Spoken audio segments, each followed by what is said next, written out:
Well, good morning, beautiful people. So good to be here this morning. I want to start off with a text from the book of Revelation, and we find our man, John the Apostle, on the Isle of Patmos on the Lord's Day in the Spirit.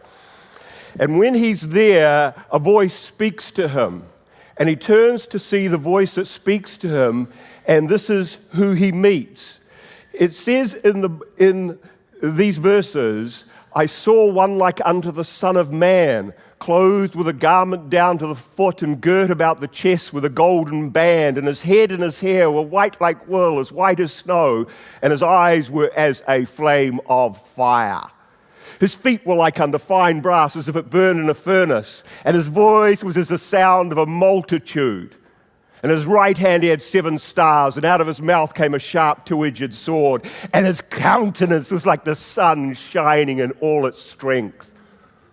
And when I saw this Jesus, I fell down at his feet as a dead man with his face in the dirt. And then he reached out his right hand and he touched me, and he said, "Do not be afraid, for I am the first and the last. I am he who lives and was dead, and behold, I live forevermore." Well, welcome to this series. It's my pleasure and privilege to kick off this series called Unbelievable, where we're going to explore some of the big questions around the Christmas story. And today, I'm going to look at one of the most fundamental questions you and I could actually ask ourselves. And everything's hanging on this, folks. Your Christmas ham, your trifle, your presents are all hanging on the answer to the question I am going to give today. So fingers crossed. Some of you should be praying. Some of you are nervous. What could be the answer to this question? Because the question is, was Jesus even a real person? Was Jesus even a real person? I think you can see there's a lot hanging on this, ladies and gentlemen. Your entire life is probably hanging on this. Your eternity is hanging on this. If I was at an academic conference, I'm a historian at one of the local universities here in Tamaki Makaurau, Auckland. If I was at a conference talking about this, I would say, we're going to explore today, ladies and gentlemen, the historicity of Jesus. I want you to say that word after me, historicity. Historicity. That word is really asking this simple question: did Jesus really exist in history? It's important, folks. How do we answer this type of question? Well, you know, this idea of whether Jesus is really the Messiah or a myth has become a kind of a fashionable question to ask in some circles. In other words, Jesus perhaps was not a real person who walked the earth 2,000 years ago. Not so long ago, I was in a classroom setting where I was talking about Dan Brown's The Da Vinci Code. Does anyone remember this blockbuster of a book that came out in the 2000s and then was turned into a film starring Tom Hanks, no less? And in amongst the story were all these historical people from the past: Constantine, Mary Magdalene, and none other than Jesus himself. So as I was talking about the kind of ridiculous claims that were being made in the Da Vinci Code, which had no basis in historical fact, one of the students put their hands up and asked this question: well, Adam, is any of this relevant if Jesus actually did not exist as a real person in history? I thought, wow, interesting question. I've got a thinking student. I love this sort of stuff. And then a few years later, a major British paper, The Guardian, came out with an article, as you can see on the screen behind us here, which was asking, did Jesus exist? And the subheading on this was, today some claim that Jesus is just an idea rather than a real historical figure. And that same Guardian reported in a survey that it had undertaken that some 40% of people who responded to the survey did not believe that Jesus was a historical person, a real person in history.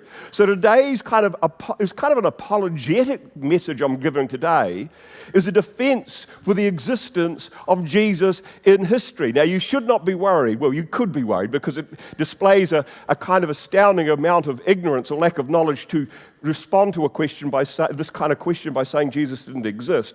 But it shouldn't actually surprise us. Where do these ideas from my student, from these recipients or these respondents to the survey, where do they get their ideas from? I think there are two kind of principal causes for this. The first is that the sidelining of what I teach and my colleagues teach in the humanities is not really exalted in our education system and given the prominence it should have. In other words, people are incredibly ignorant of history and things like geography. So we shouldn't be surprised when they give us answers that have no basis in historical fact.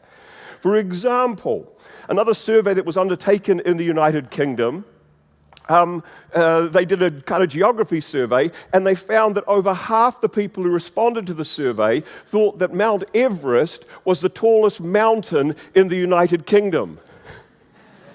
Now, I think you know I hope you know that's not the case. If you didn't know that, just laugh along with everybody else, how ridiculous that is. Because we know it's in the Himalayas or the Himalaya. In fact, the tallest, I guess we could call it a mountain, couldn't we? If you're English here or Scottish, hopefully I'm not insulting you, you'd call it a mountain, but I think I could send my 10-year-old grandson with a packed lunch and a pair of sandals to climb up Ben Nevis. It's very different to Mount Everest, ladies and gentlemen. I wouldn't recommend that, by the way. Some people take what people say from the front too seriously. I wouldn't send my 10-year-old grandson up there to do that by himself. I would walk up with them as well. But it's nothing like Mount Everest, much more difficult. But you've got over half of Britons thinking this. Now, it's not just America, it's not just the British, but also Americans and people in Western society. They did a survey of the creme de la creme of American students at places like Stanford and Columbia and Harvard. And they gave them a map of the world, and they asked them, using this map, could they locate the United Kingdom? 60% of these students, who were future leaders of the world, couldn't find the United Kingdom. 30% of them couldn't find the Pacific Ocean. And 10% of these beautiful students could not find their own country. Now, you're laughing, but what would happen if you exited church today and you were given a map of the world? I wonder how well you and I would do. I kind of feel it's a universal problem. So it's not surprising that people fall for all kinds of extravagant claims that may in fact be wrong, simply because their own education in all of this is incredibly weak. The second reason for this, though, and it's a slightly more worrying trend, there's maybe a general malaise and ignorance, is the idea that Jesus is a fictional character is actually being encouraged by a small but vocal chorus of people called mythicists. These are people who populate corners of YouTube and other places on the internet. Now, mythicists believe that Jesus is a myth because although there are plenty of stories told about him, they would argue that they're not historical. His life and teaching were invented by early storytellers drawing on ancient pagan narratives about gods such as Adonis, Osiris, Mithras, or Bacchus. The problem with this theory is that it is at complete variance and against what the historians themselves who work in this area believe. I want to quote from one of these, an atheistic historian who works in the first century period. This is what he had to say. He said, "I should say at the outset that none of the mythicist literature is written by scholars trained in New Testament or early Christian studies, teaching at the major or even minor accredited theological seminaries, divinity schools, universities, or colleges of North America or Europe or elsewhere in the world. Of the thousands of scholars of early Christianity who teach at such schools, none of them, to my knowledge, has any doubt that Jesus existed." In other words, of the thousands of scholars working in this area, they all almost universally believe that Jesus was a real person in history. And why do they do that? What is it about the historians that lead them to this type of conclusion? Well, the answer to this, we need to go to real estate. If you were to ask your local real estate agent and you're thinking about buying a house, what should you consider first? They will often say location, location, location. And if you ask a historian, how can you know whether an event actually occurred in the past or somebody lived in the past? The historian is going to say to you, evidence, evidence, evidence. You see, the work that I do and tens of thousands of other historians around the world do is analogous or similar to that of a lawyer in a court case. The lawyer presents evidence and cross-examines evidence. And the stronger the evidence, the stronger the case. Therefore, why do nearly all historians working in this area, whether they are Christian, Islamic, Buddhist, agnostic, or atheistic, believe that Jesus existed as a real person? It's because there is a greater weight of evidence for his existence than there is for the arguments against his existence. So what is this evidence? See, historians, in fact, have very early and substantial sources about Jesus to within 100 years of his life. And we're going to examine this in the time that we have left this morning. We're going to explore a range of sources that convince historians that Jesus is a real person that walked the earth 2,000 years ago. Most people are surprised by the idea that this book here that I have in my hand and the second part of it, the New Testament, is in fact a set of legitimate historical sources for historians. For the general public, when they think about the Holy Bible that the Christians bring to church on a Sunday that they spend their devotional time on, they assume that it's a sacred text, it has little bearing on history, and it is something that they use for their own spiritual enlightenment and for the kind of moral conduct and teaching for their own lives. But for a historian, when they look at the 27 books of the New Testament, the Gospels, the book of Acts, the letters, and of course the book of Revelation at the end, which we started with this morning, historians see this as a collection of historical primary sources because they were written in almost all of them, first century. There's some dispute over some of the letters, but in general sense, they were within this 100-year period. And so this means that historians see them as being able to shed light on the past, including the social, economic, political, military, and religious world in which they were written. In other words, they are a window into the first century. They are historical sources. We're going to look at this with a timeline. So a timeline is going to appear up on the screen, and we're going to enter in here, first on the timeline, Jesus of Nazareth. His life runs roughly from around 6 BC to AD 30, perhaps 32, perhaps 33, but for our purposes, we're going to say 6 BC to AD 30. And if we enter in here, our first set of sources that historians have from the past, we're going to see the Gospels up and behind me. We're going to see Matthew, Mark, Luke, and John in a somewhat different order than they appear in your New Testament. So scholarship kind of suggests to us that the first gospel that was actually written chronologically on our timeline is Mark's gospel, and you can see the dates that are kind of proposed for it. It's a range of dates. We don't know with any absolute certainty the exact year that the author of Mark's gospel wrote his gospel, but it falls within this general time frame. And then you'll see that John's gospel is in fact the last gospel that was written. Now the key thing to note about all this is not only is this an amazing set of sources, given the fact that Jesus was an itinerant, apocalyptic preacher. He's not an emperor. He's not a person of great political fame or great wealth. The fact we have these documents is remarkable in itself and speaks volumes to who Jesus was and what he did and his impact on people's lives, that we could have these kind of sources available. But look at the dates. It means that they were written in a range from 20 to 60 years after the event. Now, if we compare this with somebody like Muhammad, we know that the kind of first biography of Muhammad is some 125 years after he died. Or if you think about Alexander the Great, it's over 200 years we get the first kind of biography.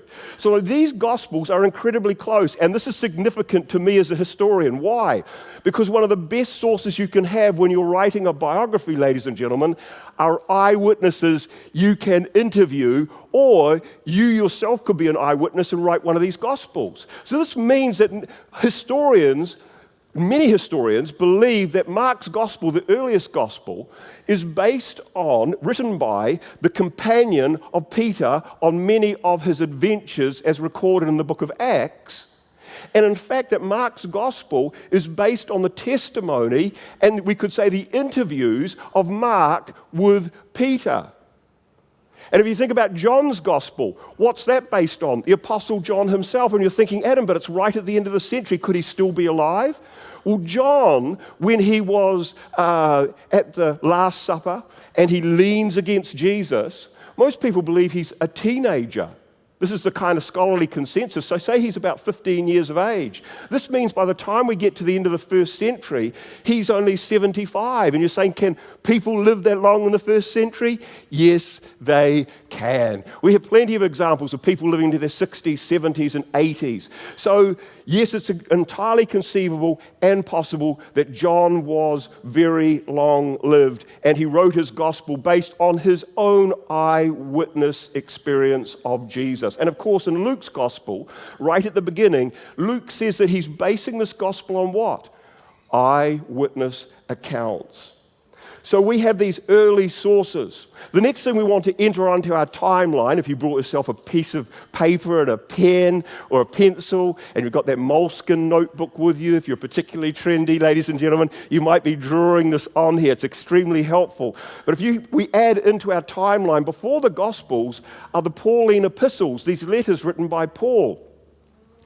And you know, when we look at the New Testament, we think, well, the Gospels were written first because they appear first, then Paul's letters. In actual fact, Paul's letters were written between 50 and mid-60. And so this is an early source of material. And of course, the Gospels and Paul's letters all portray Jesus as a real person in history. I don't think there's anybody that can read these documents and not go, hey, this is a real person that they believed really existed, and some of them actually met him in their own lifetime. But we have even earlier source material for our timeline. It recorded in the book of Acts, we have some speeches. If you think about kind of really days after Jesus' ascension in the early part of the book of Acts, we find the disciples in the upper room in Jerusalem on the day of Pentecost. Tongues of fire fall. Peter goes out and preaches. And guess what, ladies and gentlemen? He talks about a very real person that he knew personally himself. When was this speech delivered? It was delivered within, we could say, days of Jesus departing this earth. An incredible kind of story and early source. But I think there's one here that I find incredibly compelling. You see, in Paul's letters, we not only have what Paul thought about Jesus as a historical character, but in a few places we have some early Christian creeds. So long before people had the entire New Testament, which is quite considerably later, we have people in this oral society, a verbal, non-written society for many of them, creating creeds which encapsulate the fundamental beliefs that they have. And these were shared amongst Christians. And we have one of the earliest creedal statements in Christianity, and it appears, as you can see on the timeline. Look at this. Within 2 to 3 years of Jesus' life. This will knock your socks off if you even just spend a moment thinking about it. It comes from Paul's letter to the church at Corinth, 1 Corinthians 15, and it is amazing. Look what he had to say here. Remember, this letter was written about 53. Paul says, "For I delivered to you first of all that which was also received, that Christ died for our sins according to the Scriptures, that he was buried, that he rose again the third day according to the Scriptures, and that he was seen by Cephas and then the 12." Now this is not something that Paul made up. It was something he got from somewhere else. How do we know it's a creed? Let's highlight the first stanza of this creed. Notice how he states in here, "For I delivered to you first of all that which I received."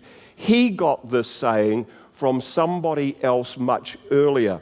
How do we know it's a creed? Because of its formulaic structure. Let's look at our next slide and highlight the things that link all these ideas together. You'll note in here that it talks about that Christ died, that he was buried, that he rose, that he was seen.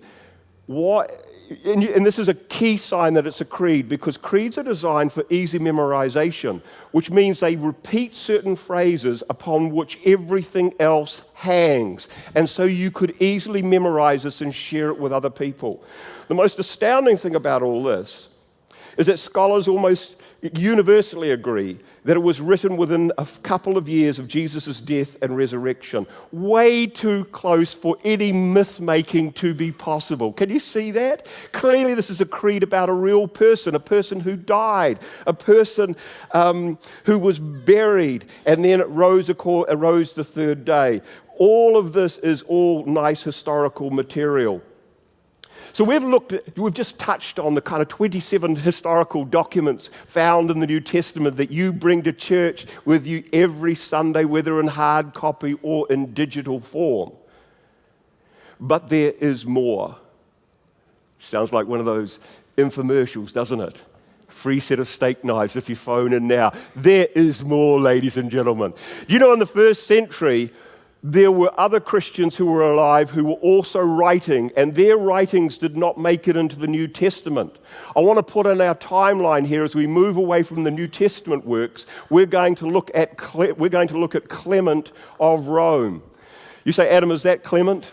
I got a bit tired of looking at Renaissance paintings and stealing the images and putting them on my timeline. So I thought, you know what, this guy from ZZ Top, I reckon Clement looked like this guy. You know, he's in the Eastern Mediterranean. I bet he had a bandana, a hat, and some just bad glasses on. You know what I mean? Sunglasses in the first century would be so cool. So this is our man Clement. He's a Christian. He's in the first century. And the thing about him is, he's writing to the church at Corinth, telling them to avoid jealousy, Corinth had a lot of problems because Paul already wrote 2 letters to them, and our man's writing at the end here. He quotes extensively from the Old Testament in this work written in the 90s, and then he also references Paul's first letter to the Corinthians, and then he makes all these statements about Jesus as a real person in history. He says that Jesus' sufferings were before our eyes. In other words, they were based on eyewitness testimony. He states that Jesus taught gentleness and patience. He says that Jesus came from Jacob, who I believe you've been studying recently, according to the flesh, and that Jesus' blood was poured out for our salvation. In other words, talking about the fact that he was born of a woman, therefore a real person in history, that he was executed on this cruel cross, another event in history. There's no doubt in Clement's mind in the first century that Jesus was a real person. But we have even more. You know, if we discount what we have from the New Testament and we discount people like Clement or Ignatius of Antioch, we have some non-Christian sources that I want to enter into our timeline. The real problem, I think, for many mythicists is not only this kind of Christian sources, but the non-Christian sources that tie up with the Christian ones in the most important aspects of Jesus' life. And we're going to look at 3 of them you can see up here. And they all fall within that 100-year period after Jesus' ministry ends, so 30 to 130. We're going to look in here at Josephus, Pliny, and Tacitus. Who would have thought, ladies and gentlemen? After today's service, people will ask where you were, what were you doing, and you'll say, I was in a church service listening to someone talk about Tacitus and Pliny, and they'll be going, what kind of church is that? It's the best sort, ladies and gentlemen. You know that for a truth. You know, we want to turn to our first one here, and it's Josephus. You know, he's writing about a Jewish historian from the first century, and he makes two references to Jesus, one in his Jewish antiquities, one which is very controversial. So we're not going to look at that. We're going to look at this small text which almost enters Jesus in as an incidental figure, an offhand comment, because he's going to be talking more importantly about James, who was the leader of the church in Jerusalem. But because the reader of his history might not know who James is, our man Josephus is going to tie him into a much more important person that everybody at the end of the first century in the Roman world would know who he was. I think you know who it is. It's James's brother, which of course was Jesus. Let's have a look at this text up here. Well, our man Aeneas, the high priest, assembled the Sanhedrin of judges and brought before them the brother of Jesus, who was called Christ, whose name was James. Now, this small incidental fragment in this text is really revealing. Firstly, I think we can see that our man Josephus, as a Jewish believer who's become a Roman citizen, does not believe that Jesus is the Messiah or is the Christ. But he puts in here that some people obviously called him to the Christ, and that's what his readership would know, though he does not believe it. And I think this adds veracity to what he is saying. If we turn to Pliny the Younger, writing at around 112, he's writing to the emperor of the entire Roman Empire, and he makes a reference to Christ and his fellows. Listen to what he has to say. Therefore, these Christians were in the habit of meeting on a certain fixed day before it was light, when they sang in alternate verses a hymn to Christ, as to a God, and bound themselves by a solemn oath not to any wicked deeds, but never to commit fraud, theft, or adultery, never to falsify their word, nor deny a trust when they should be called upon to deliver it. After which it was their custom to separate, then reassemble to partake of food, but food of an ordinary and innocent kind. Little side note here. Why is he assuring the emperor that the food that they are eating is innocent? Because there was this rumor that was widespread in the Roman Empire that Christians were cannibals, based around when Christians talked about the Last Supper, the flesh of Christ and Jesus' blood. And so this misunderstanding, you can see how these rumors start, ladies and gentlemen. It's not just in the 21st century on TikTok. In the first century, these Romans had all these crazy ideas about the Christians, and one of them was this idea of eating flesh and drinking blood. They didn't really understand it. But the key thing I think we want to see in here is that our man, Pliny, he's not speaking having read the 27 books of the New Testament. He's speaking from what the Roman world believed about Jesus and about Christians at that time. And it's clear that they believed that Jesus was what? A real person in history. And this brings us to our last text in here from our man Tacitus. It's 20 years after Josephus, 117 AD. He's a Roman historian whose book covered the Roman history from Tiberius to Nero. It's the sweet spot of Jesus' ministry and Paul's. Paul probably lost his life at the hands of Nero.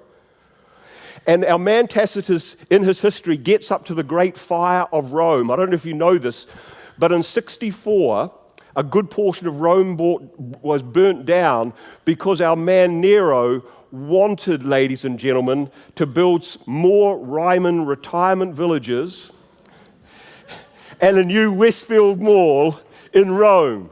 So he actually had some of it burnt down. Now the problem was the people who lost their houses were upset at Nero. I don't know why. And so he came under a lot of heat. So he did what every good male has done since Adam and Eve. He decided that he would deflect blame. And he chose a group of people who were generally despised anyway. I hate to say it, ladies and gentlemen, it was Christians. This is what Tacitus has to say. He said, consequently, to get rid of the accusation report, Nero fastened the guilt and inflicted exquisite tortures on a class hated for their abominations called Christians by the populace. Now look at the historical information in this text.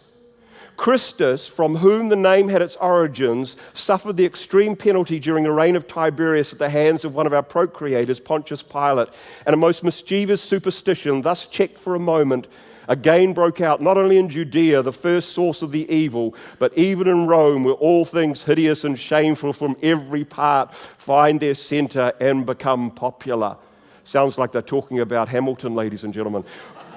Oh, come on. Come on. Parochialism is still strong, isn't it? So we can see in here. But I think the thing that's really interesting about this is, of course, Christians, it talks about where they got their name from. It says that he's a historical person, that he died a painful death, that it occurred during the reign of Tiberius, which is historically accurate, that it was at the hands of Pontius Pilate. That's what we know from the Gospels themselves. Christianity started in Jerusalem. That's what the New Testament documents tell us. And it had spread to Rome by this stage, which we also know from the book of Acts. And clearly, Jesus is a historical figure. Let's put our entire timeline up here as we draw to a close, ladies and gentlemen. Look at all of this evidence we have explored in the short time that we covered. Yes, get your phones out and take a photograph of it right now while I'm still talking. You only have a few minutes. I'm like a radio announcer trying to cover in the time before the news.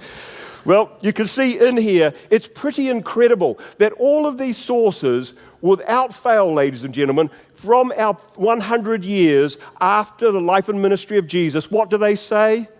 They present Jesus as a real person in history. Now, we're going to finish with a short quote. And this quote comes from somebody who used to be an Episcopalian Christian, used to be a believer. He gave up his faith and he became an atheist, agnostic atheist. And normally we wouldn't quote this gentleman in church. Why? Because I generally disagree with many things he has to say. So does JD, so does Mel.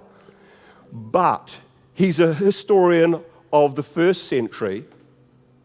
And when people come to him and they say to him, hey, did Jesus exist as a real person in history?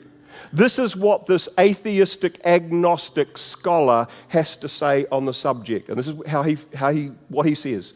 He says, I am not a Christian. I have no interest in promoting a Christian cause or a Christian agenda.